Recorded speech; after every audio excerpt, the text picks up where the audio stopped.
Good morning, everybody. Welcome back to the Underage Packers. I am Joey, and today I wanted to talk about the number two man of the offseason for the Green Bay Packers, and that is wide receiver Davante Adams, whose contract is coming to an end at the start of the new league year here in early March. So, the Packers obviously have a lot of options for what they could do with Davante Adams, and they have a lot of decisions to make, not only surrounding Davante, but with their star quarterback and plenty of other important pieces on this team. So, today specifically, I wanted to talk about the possibility of the team franchise tagging Davante Adams. So, pretty much getting a 1 year rental on him, which this has been discussed. It has become a lot more popular of an idea recently since Ian Rappaport kind of threw it out there and suggested that it's a likely possibility for the Packers to do. So, today, I wanted to kind of analyze that and see why or why not it would make sense for the Packers to do. So, how a franchise tag value is determined, it's by either the average salary of the top five highest paid players at that position, or it's 120% of that person's current salary. For Davante Adams, that is estimated to be somewhere around $20 million. I'm sure we all saw the report on Friday night that Davante is asking for an average salary of $30 million per year, which is close to quarterback money. But I know a lot of people were kind of surprised by that number. Oh, $30 million. But to me, it's not too much of a surprise. If you recall, Davante asked or was asked back in August before the season started if he would take any less than the highest wide receiver salary in the league. And Devontae said, absolutely not. If Aaron is here beyond this year, would you be willing to not be the highest paid wide receiver if it means staying with him, or is that all you'll settle for? No, no, that's not going to happen.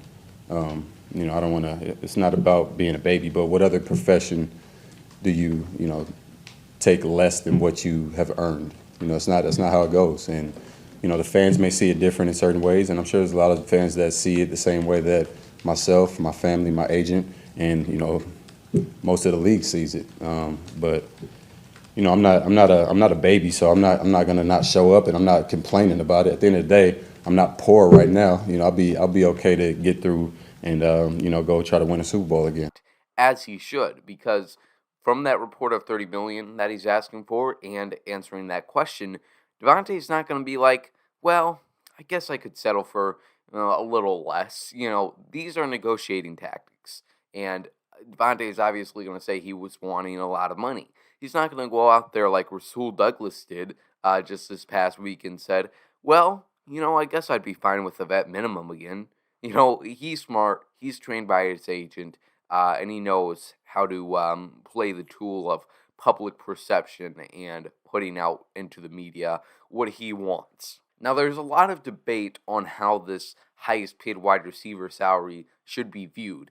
Because DeAndre Hopkins has such a short term deal with the Arizona Cardinals worth $54 million total for $27 million per year, that really skews the number of the highest paid wide receiver.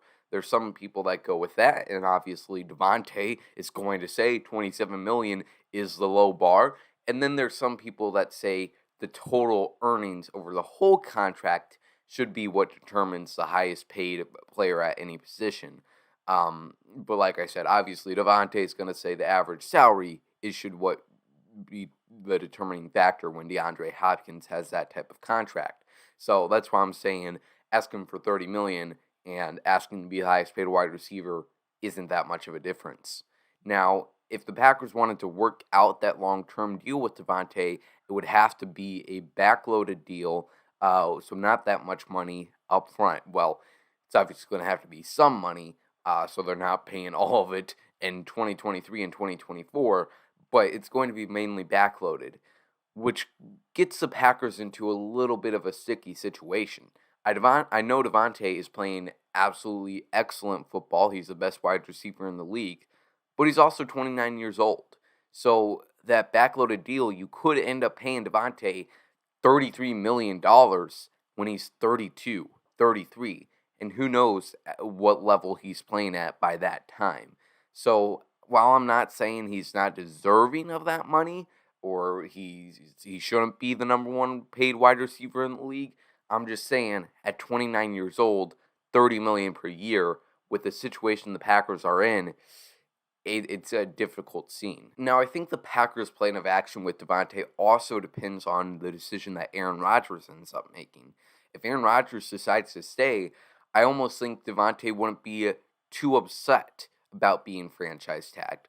I'm sure he would prefer to work out a long-term deal, but if Aaron is back, he gets still 20 million per year, 20 million for 1 year. He gets to play another year with Aaron, and they hopefully get to go on another playoff run where Aaron Rodgers hopefully doesn't choke or not show up to the game.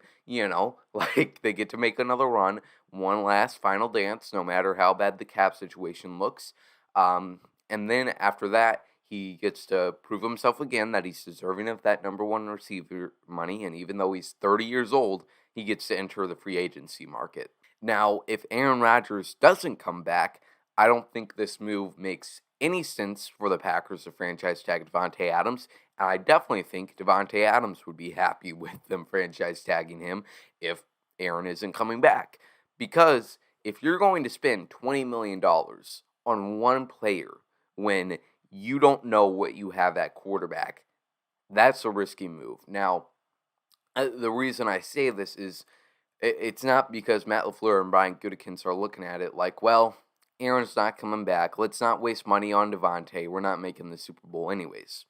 What I'm saying in this case is, if Aaron's not coming back, let's use that $20 million for better resources. Instead of just a 1-year rental on Davante Adams where anything could happen, he could have a season-ending injury. He could just not be able to get on the same page with Jordan Love, as crazy as that sounds.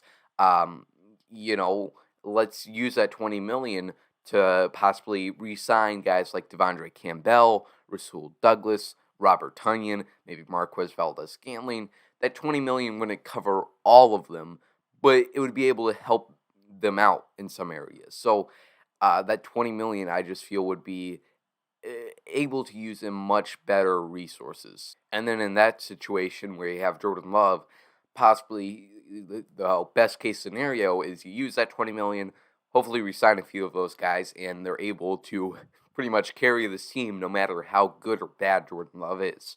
But if Aaron Rodgers is coming back for at least one more year, you got to have Davante on that team. You can't be sending Aaron Rodgers out there for one final last dance without Davante Adams as his number one wide receiver, and then pretty much a really bare wide receiver room. You got to have Davante Adams there. Now, a lot of people have also been talking about the potential idea of tagging and then trading Davante Adams, and then you're looking at a complete buttload of picks and assets from trading both Aaron Rodgers and Davante Adams, whether to the same team, although I think they would have 0 draft picks for the next 5 years, or to separate teams.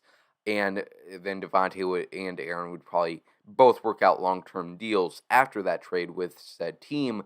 But I think with Davante, you're not really going to get that massive buttload of picks that a lot of people are expecting them to, simply because you really don't have a lot of leverage.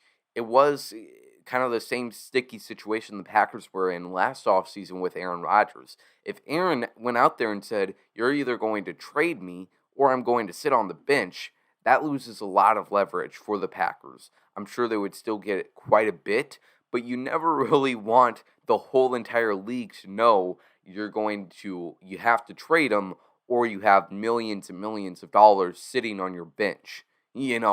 Like, that's not a good thing to have the rest of the league know.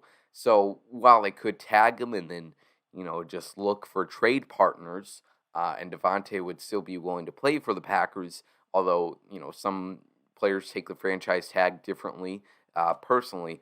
Either way, that loses a lot of leverage for the Packers, and I'm not sure they get the massive overall of picks that a lot of people are expecting and what they usually would for a star wide receiver. So I don't know if I'm a big fan of that tag and trade option, but I could be completely wrong. We could wake up tomorrow and see that they have agreed to a long-term deal. We could be here in March and they franchise tag them. who knows? A lot to play out with Davante Adams and plenty of other important pieces on this Packers team. That's all I have to rant about today. Let me know if you enjoyed my rant. If you did, please let me know in the comments. Also, let me know in the comments what you think will happen with Davante Adams. Appreciate you watching. Make sure you subscribe to this YouTube channel. Follow us on all the social medias here at Underage Packers. And I'll talk to you later. Go Pack Go.